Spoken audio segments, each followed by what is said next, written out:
The wind-battered sign at the trailhead marked the beginning of their last journey.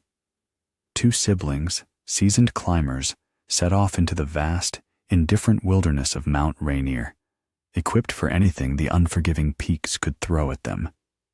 Or so they thought. They were ready for avalanches, for treacherous icefalls, for sudden blizzards, but they were not ready for silence. They were not ready for the complete, baffling disappearance that would haunt a family for a decade, leaving behind only the chilling enigma of an empty tent and an unsolved mystery. Stay with us until the very end of this story to uncover the truth behind their vanishing act. And don't forget to subscribe to our channel for more true stories of endurance and inexplicable events. Write in the comments section from which city you are watching this video. Eleanor Chen adjusted the small, framed photograph on her kitchen counter, a picture of her children, Liam and Sarah, beaming against a backdrop of distant mountains. It was Monday, a bright, clear morning in early August.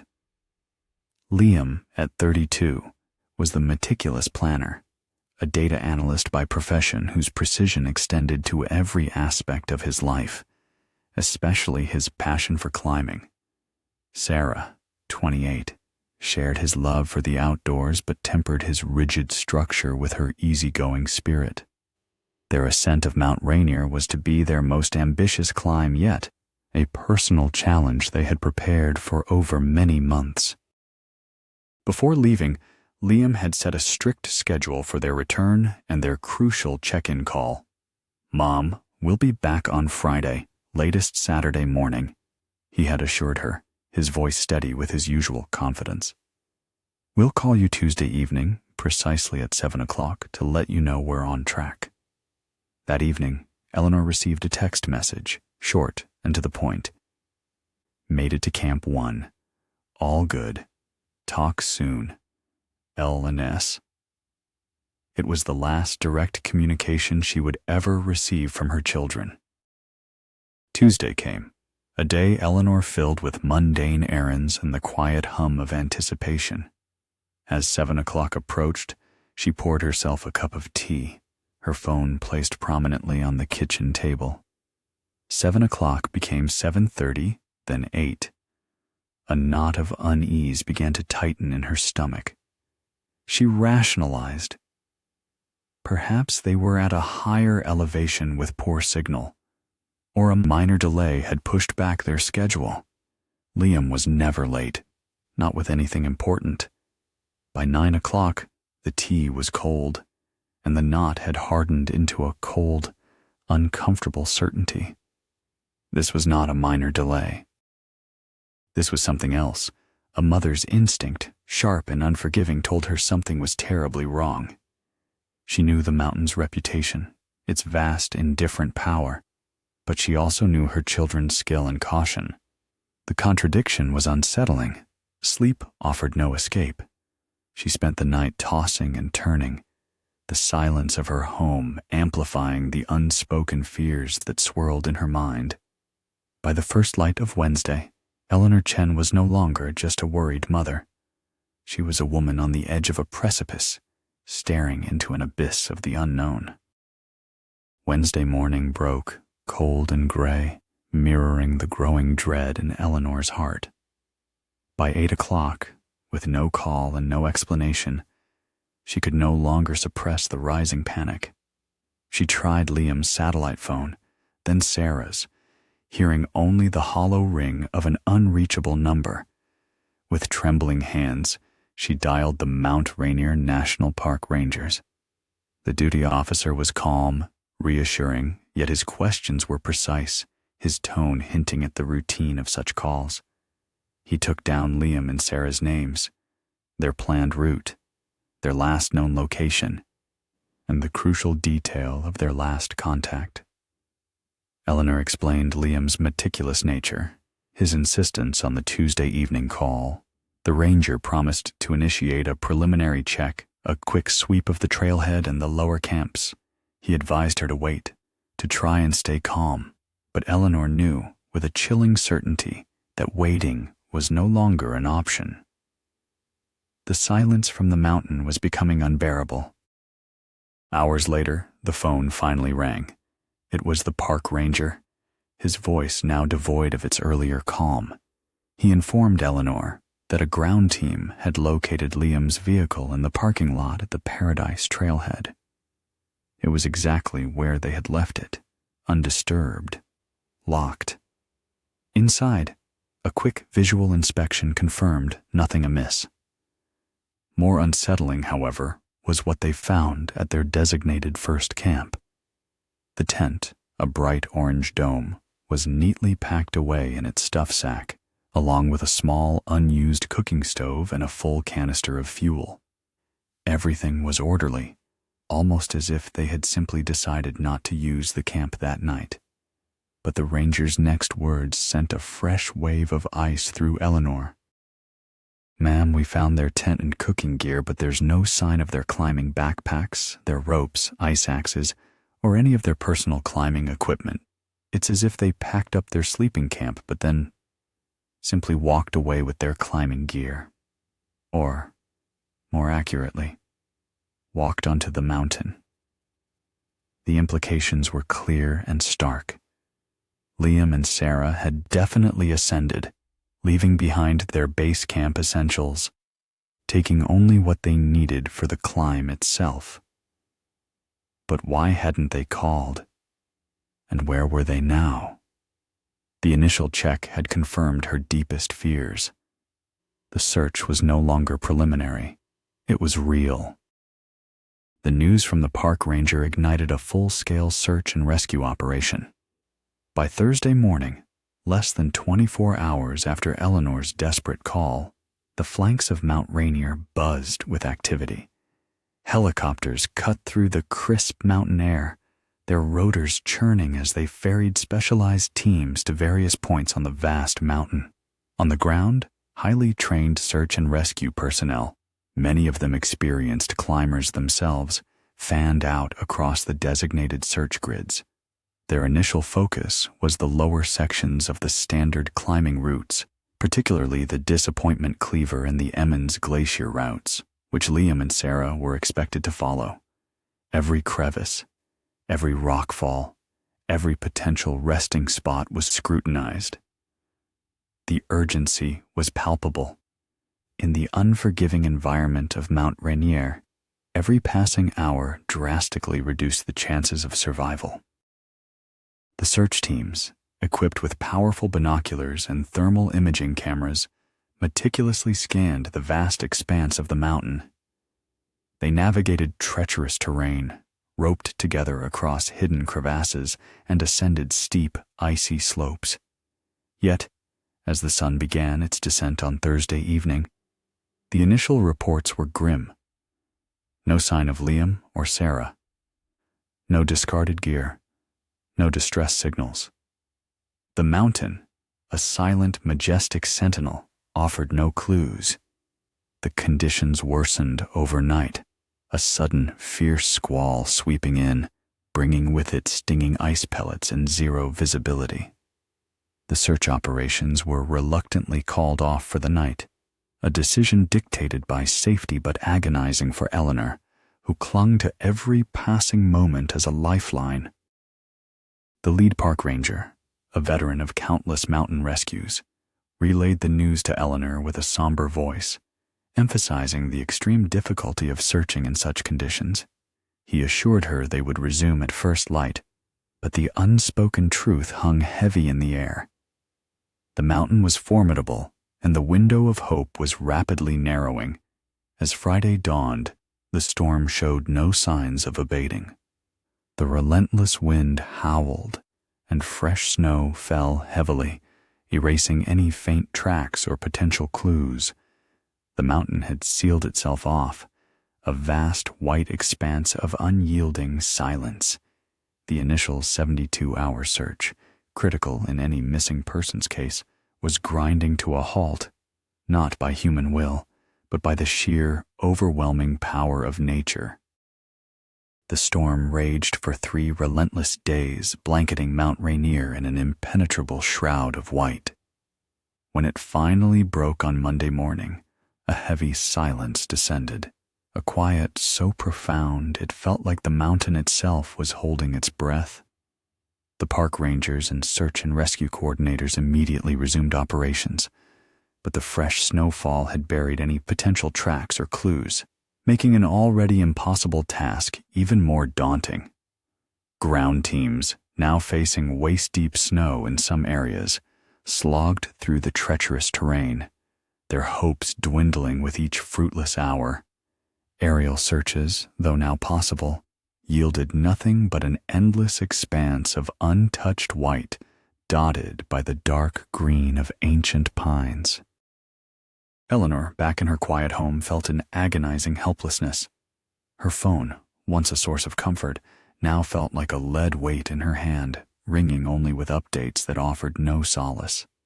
The news reports, initially filled with urgent appeals for information, began to shift their tone, moving from missing to presumed lost.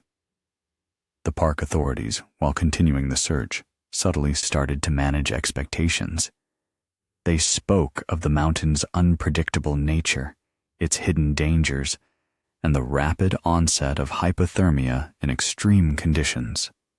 The search area was immense, covering thousands of square miles of unforgiving wilderness, from dense forests at the base to the exposed, glacier-covered slopes near the summit. Every possible scenario was considered and analyzed: a fall into a hidden crevasse, an unexpected rockfall, a sudden illness, or even simply getting disoriented in a whiteout. Each possibility offered a chilling vision of their final moments. After 7 days of exhaustive, round-the-clock searching, with no trace of Liam or Sarah, their equipment, or any sign of an accident, the park superintendent made the official announcement. The active search and rescue operation was being suspended. The decision, though painful, was based on protocol and the diminishing likelihood of a positive outcome. Resources were finite, and the conditions remained hazardous for the searchers themselves. The case would be classified as a cold case, held open, but with active ground operations ceased. Eleanor listened to the superintendent's words through a fog of disbelief and despair. Suspended, lost, unresolved. The words echoed in her mind, carving out an empty space that would never truly heal. For her, the search had just begun. The physical search might have ended, but the agonizing quest for answers, for any shred of truth about what happened to her children on that silent, unforgiving mountain, had now become the sole purpose of her life. A decade passed, marked by an unbearable quiet in Eleanor Chen's life. 10 years, 3,652 days. Each one a slow, agonizing echo of the last, filled with the unspoken questions that hung heavy in the air. The case of Liam and Sarah Chen, once a headline, faded into the archives, becoming a chilling legend whispered among the tight-knit community of mountain enthusiasts and a somber footnote in the park rangers' training manuals. New generations of rangers learned about the baffling disappearance, a stark reminder of Rainier's unforgiving power. For Eleanor, however, time did not heal. It merely suspended her grief in an agonizing limbo. Her children's rooms remained untouched, meticulously preserved. A museum of lives abruptly paused. Their climbing gear, retrieved from the parked vehicle at the trailhead, sat in the storage shed, a painful reminder of their last ill-fated adventure. Eleanor pursued every lead, no matter how faint. She corresponded with cold case detectives, joined online forums dedicated to missing persons, and consulted with psychics, desperate for any shred of hope, any flicker of understanding. Each dead end, each charlatan, each fading hope chipped away at her resolve, leaving behind a deeper scar. The initial public sympathy waned, replaced by quiet pity or, worse, uncomfortable silence. People moved on. but Eleanor remained rooted to the spot where her life had irrevocably fractured. Her days revolved around a grim routine punctuated by the annual rereadings of the official park report and the occasional news story that offered no new insights. She often found herself staring at the distant silhouette of Mount Rainier from her living room window, a formidable snow-capped presence that held her children's secrets. The mountain felt different now, no longer a symbol of adventure, but a silent, unyielding tomb. She had come to understand that the absence was not just a lack of presence. It was a powerful, consuming entity in itself, shaping every aspect of her existence. The question of what truly happened haunted her waking thoughts and invaded her dreams, a relentless, unanswered torment. She knew, with every fiber of her being, that they had not simply vanished into thin air. There had to be an explanation. Somewhere, on that vast, silent mountain, a truth lay buried, waiting to be found. Years turned into a decade. Just when hope had all but evaporated, the unyielding silence of Mount Rainier was finally, unexpectedly, broken. It was the late summer of 2025, a season of unusually mild temperatures that had caused a significant melt on the mountain's upper reaches. High on the less frequented northern face, far from the established climbing routes that had been the focus of the initial search, a team of geological surveyors was conducting routine mapping. Their mission involved using advanced LiDAR technology, a method that uses pulsed laser light to measure distances, to create incredibly detailed three-dimensional maps of the terrain. Their specialized equipment was designed to penetrate dense foliage and even shallow snow, revealing what lay beneath. They were specifically tasked with charting previously uncharted ice caves and subsurface formations, vital for understanding the mountain's delicate glacial systems. The routine data collection continued for weeks, yielding predictable results until a sharp, distinct anomaly appeared on their sophisticated screens. It was a rectangular shape, too precise, too regular to be a natural formation. The object, approximately 12 feet by 6 feet, was buried beneath a thin layer of ice and rockfall, nestled in an area previously thought to be devoid of significant features. The coordinates placed it nearly 14,000 feet up, in a remote, challenging section of the mountain known for its unstable ice and frequent rock slides. The lead surveyor, a seasoned geologist named Dr. Eris Thorne, double-checked the readings. The anomaly persisted, a clear, unmistakable outline that defied geological explanation. It was too geometrically perfect, too distinct from the surrounding chaotic natural formations. It suggested a structure, a man-made imprint on the wild, indifferent face of the mountain. A chilling possibility began to form in Dr. Thorne's mind. Could this be related to the long, cold case of the missing Chen siblings? He immediately contacted the National Park Service, reporting the unusual finding. The years of silence were about to be shattered. The coordinates provided by Dr. Thorne's geological team immediately triggered a response from the Mount Rainier National Park Service. A specialized unit was assembled, consisting of experienced park rangers, mountain rescue experts, and a forensic anthropologist from the state university. Their destination was the northern face of the mountain, a notoriously difficult and unstable region, even in the milder summer months. The ascent to 14,000 feet was slow and arduous, a testament to the unforgiving terrain. Equipment had to be carefully ferried by helicopter, piece by agonizing piece, and then manually hauled across treacherous ice fields and up steep, crumbling rock faces. Every step was deliberate, every decision weighed against the inherent dangers of the environment. Upon arrival, the team established a secure base camp, a safe distance from the detected anomaly. The site itself was perilous, a steep slope prone to rockfall, with unstable ice formations clinging to the rock face. The rectangular shape identified by the LiDAR technology was now vaguely visible to the naked eye, a subtle, almost imperceptible discoloration beneath the ice. The forensic anthropologist Dr. Evelyn Reed, known for her work on cold cases in extreme environments, began to meticulously plan the excavation. This was not a typical archaeological dig. It was a delicate recovery operation in sub-zero temperatures, with the constant threat of shifting ice and falling debris. Specialized tools were deployed: ice saws, chisels, and carefully controlled heating elements to slowly and precisely melt away the layers of ancient ice. The work was painstaking, requiring immense patience and precision.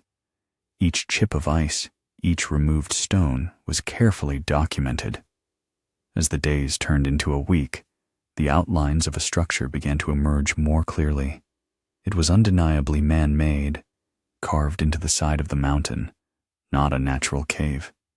The sheer effort and skill required to create such a shelter in such a remote and hostile environment hinted at a desperate, extraordinary act. The team worked in shifts, battling exhaustion and the biting cold, their breath crystallizing in the frigid air. A somber anticipation settled over the site. They knew they were on the cusp of uncovering a truth that had been buried for 10 long years. After days of relentless, painstaking work, the team reached the heart of the anomaly. The ice, once a formidable barrier, had yielded to their precise tools, revealing a small, meticulously carved chamber. It was not a natural cavern, but an ice cave, clearly engineered with a desperate purpose. The air inside was still, frozen, and strangely preserved. A time capsule sealed by nature's brutal embrace. As the final layer of ice was carefully chipped away, what lay within brought a collective gasp from the hardened professionals. 2 figures, perfectly preserved by the extreme cold, sat upright, side by side. They appeared almost lifelike, their faces serene, their clothing and gear intact, coated in a fine layer of frost. The silence that followed was profound, broken only by the crackle of their radios and the controlled breathing of the team. Dr. Reed, the forensic anthropologist, moved forward with a reverent caution.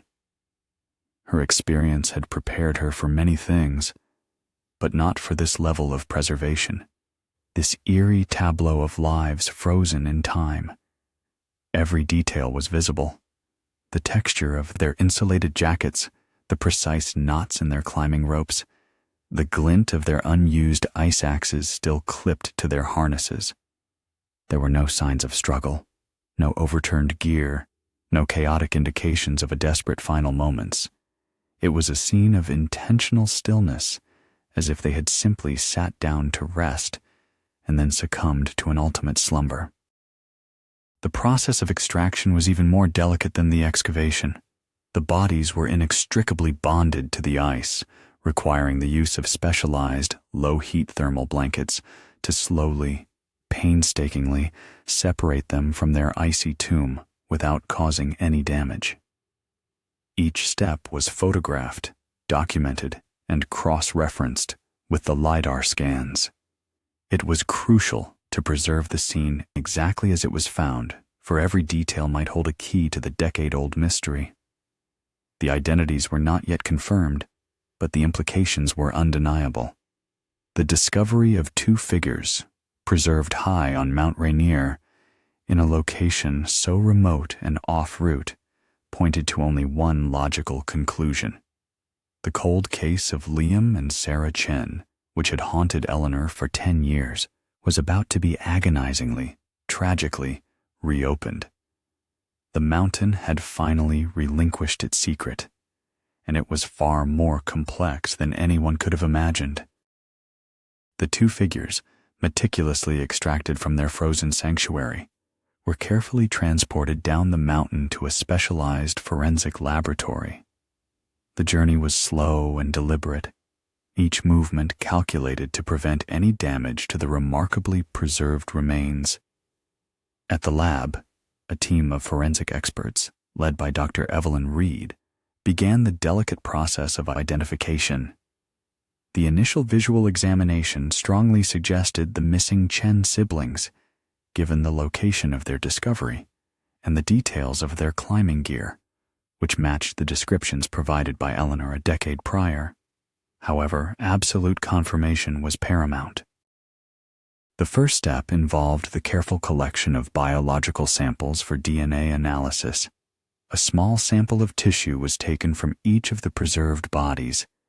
These samples were then compared against the DNA provided by Eleanor Chen, a sample she had willingly given years ago when the initial search had begun, hoping it might one day lead to answers.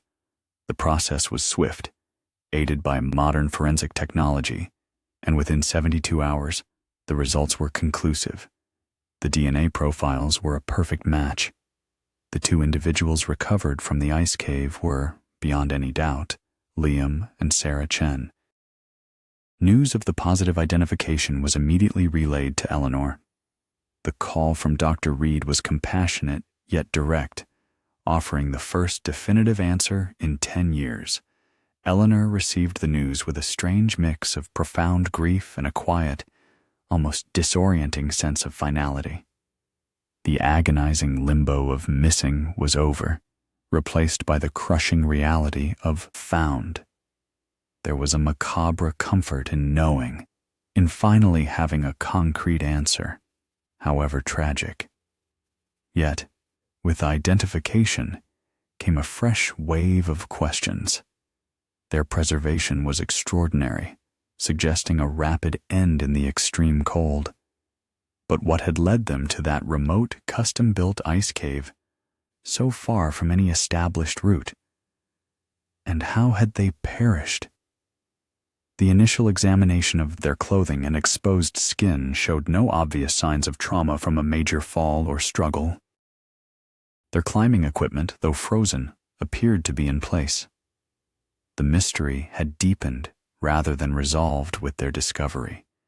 The confirmation of their identities was only the first step in unraveling the full, devastating story of their final days on Mount Rainier. The forensic team now shifted their focus from who to how, preparing for the painstaking examination that would hopefully reveal the circumstances of their demise. The preserved state of the bodies held the key, a silent testament waiting to be read. With the identities of Liam and Sarah Chen unequivocally confirmed, the forensic team at the lab shifted their focus to unraveling the precise circumstances of their deaths. Dr. Evelyn Reed, the lead forensic anthropologist, began a meticulous examination of their remarkably preserved bodies. The cold had been an incredible preserver, offering a rare opportunity to study a scene almost as it was a decade ago. Every inch of their clothing was scrutinized, every piece of attached gear examined. Initially, there were no obvious signs of the kind of catastrophic trauma typically associated with high-altitude climbing accidents, like a massive fall from a cliff face or being crushed by an avalanche. This absence of overt violence only deepened the enigma. However, as Dr. Reed meticulously continued her examination, a critical detail emerged. Both Liam and Sarah had sustained severe, yet non-lethal injuries to their lower legs. These were not the crushing, bone-shattering impacts of a sheer fall, but rather distinct, localized fractures and deep bruising consistent with a specific type of accident, a crevasse fall. Such falls, while terrifying, often allow climbers to survive the initial impact, especially if they are roped together and have sufficient training. The injuries suggested they had indeed fallen into a hidden crevasse, a common and treacherous hazard on glaciated mountains like Rainier. But the question remained, if they survived the fall, why hadn't they been found? and what led them into the ice cave. Further examination of the ice cave itself, now documented in intricate detail through three-dimensional scans, provided a chilling answer. Liam, with incredible foresight and desperate resolve, had not just sought shelter, but had actively created it. The cave bore the distinct marks of an ice axe and climbing pick, indicating painstaking, arduous excavation. The interior was just large enough for two people to sit upright, a testament to its singular purpose, a temporary sanctuary. It was clear that after surviving the crevasse fall, and likely with Sarah injured, Liam had managed to maneuver them to this remote, elevated spot.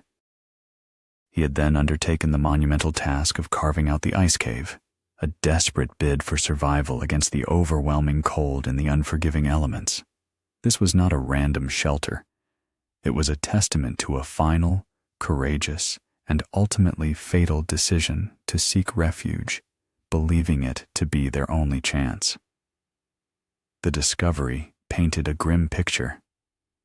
Two siblings, trapped and injured, fighting against insurmountable odds, making the ultimate sacrifice to find a moment of fragile safety within the heart of the mountain that would eventually claim them.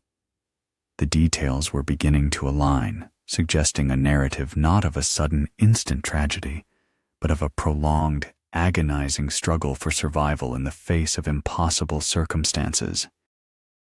With the bodies of Liam and Sarah Chen recovered and identified, the forensic team turned its attention to their belongings, which had also been remarkably preserved by the extreme cold inside the ice cave. Each item was meticulously cataloged and brought to the laboratory for closer inspection. Their backpacks, still strapped to their frozen forms, held the most crucial clues.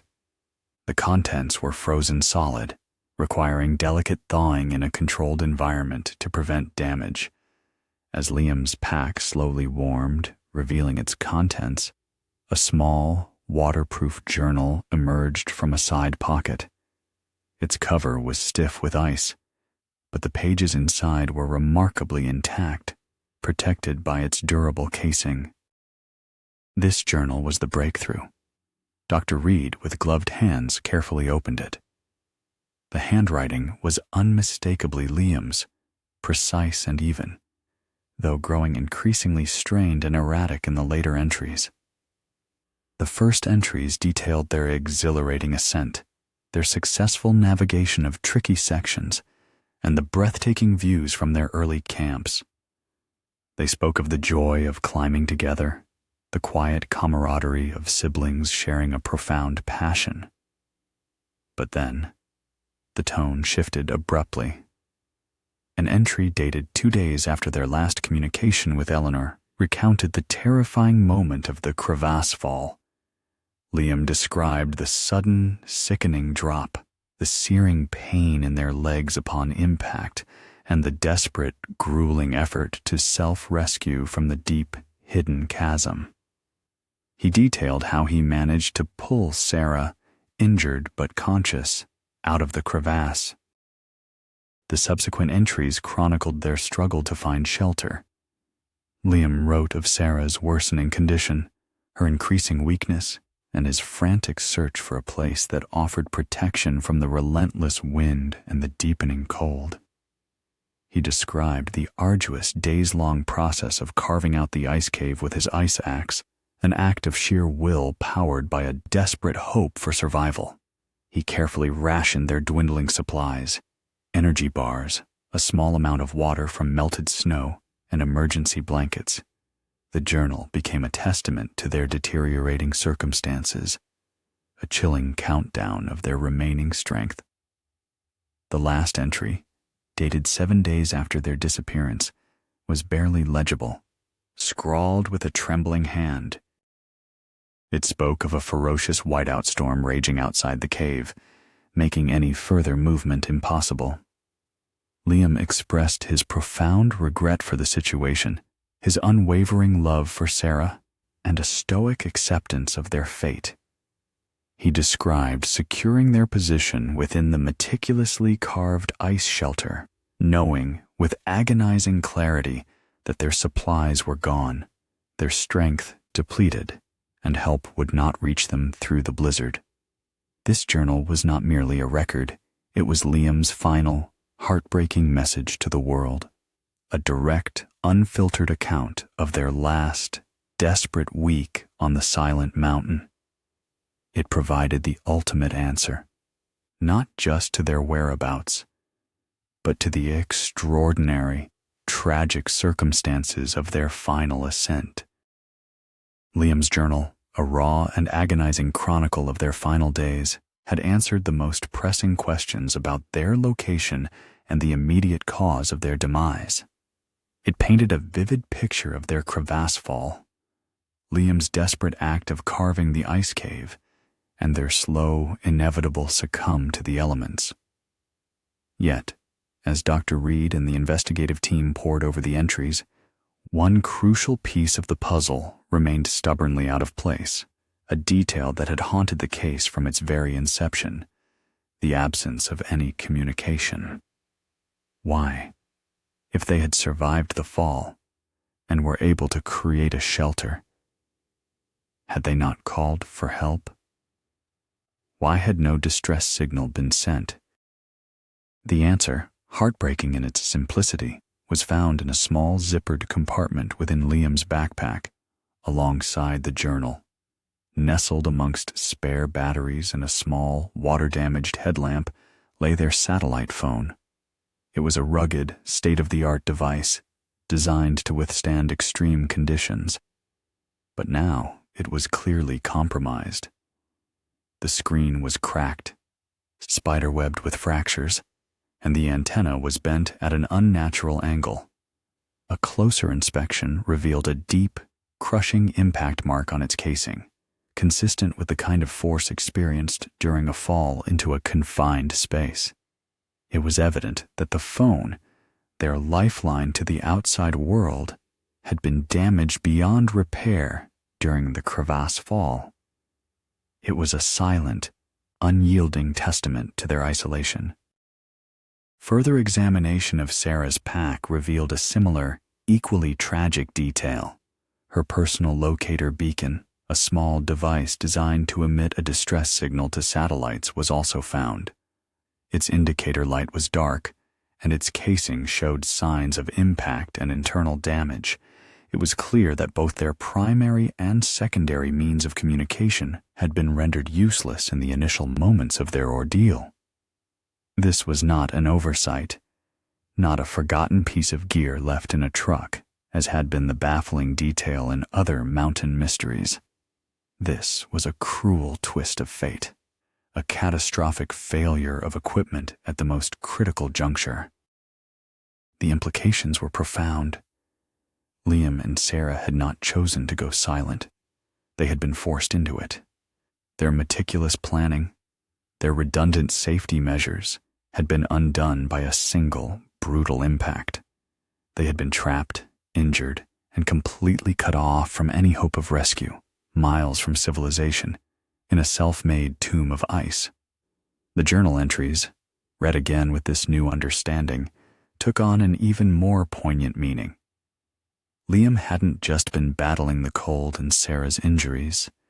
He had been battling an overwhelming, absolute silence, knowing that no one would hear their cries for help.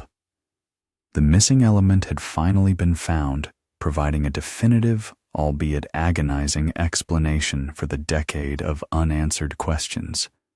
It was a testament to the mountain's power, not just to consume, but to isolate, to sever all ties, leaving its victims to face their end in a world of their own, tragic making. The final report, meticulously compiled by Dr. Evelyn Reed and the National Park Service, brought a brutal yet undeniable form of peace to Eleanor Chen. The decade of agonizing uncertainty had finally ended, replaced by a detailed, heartbreaking narrative of her children's last days. It was a story pieced together from forensic evidence, the silent testimony of the ice cave, and Liam's own words, scrawled in his journal. The mystery was solved, not by a triumphant rescue, but by the mountain's slow, preserving embrace. Liam and Sarah had not vanished due to negligence or a simple misstep. Their fate was sealed by a cruel confluence of events: a hidden crevasse, an unavoidable fall, and the catastrophic damage to their communication devices. The report concluded that the initial fall had injured both siblings, leaving them stranded and unable to call for help. Liam, with incredible courage and a will to protect his sister, had then undertaken the monumental task of carving their ice sanctuary, a desperate act of love against insurmountable odds. They had survived the fall, but the mountain, in its indifferent majesty, had ensured their silence. They had faced their end not in a sudden, violent moment, but in a prolonged, isolated struggle, their hope dwindling with each passing day as the blizzard raged outside their icy refuge. For Eleanor, the truth was a double-edged sword. The raw pain of loss was immense, but it was now coupled with a profound understanding. Her children had not been lost to some unknown, terrifying fate. They had fought, they had endured, and they had faced their end together with a quiet dignity. There was a strange comfort in knowing their final moments, in picturing Liam's unwavering devotion to Sarah. Even as their own lives ebbed away, the mountain had claimed them, but it had also preserved their final, desperate stand, allowing their story to be told years later. A small private memorial service was held in the late autumn, overlooking the majestic snow-capped peaks of Mount Rainier. Eleanor stood with a handful of close family and friends, the crisp mountain air carrying their hushed words. There were no eulogies filled with questions, no desperate pleas for answers. Instead, there was a quiet acceptance, a somber acknowledgement of the mountain's power and the resilience of the human spirit. Eleanor scattered a handful of earth, brought from Liam and Sarah's favorite hiking trail, into the wind. The sun, a pale disk in the vast sky, cast long shadows across the valley. The mountain remained silent, as it always had, but now its silence held a different meaning. It was no longer the silence of an unsolved mystery, but the quiet, eternal resting place of two brave souls, finally at peace.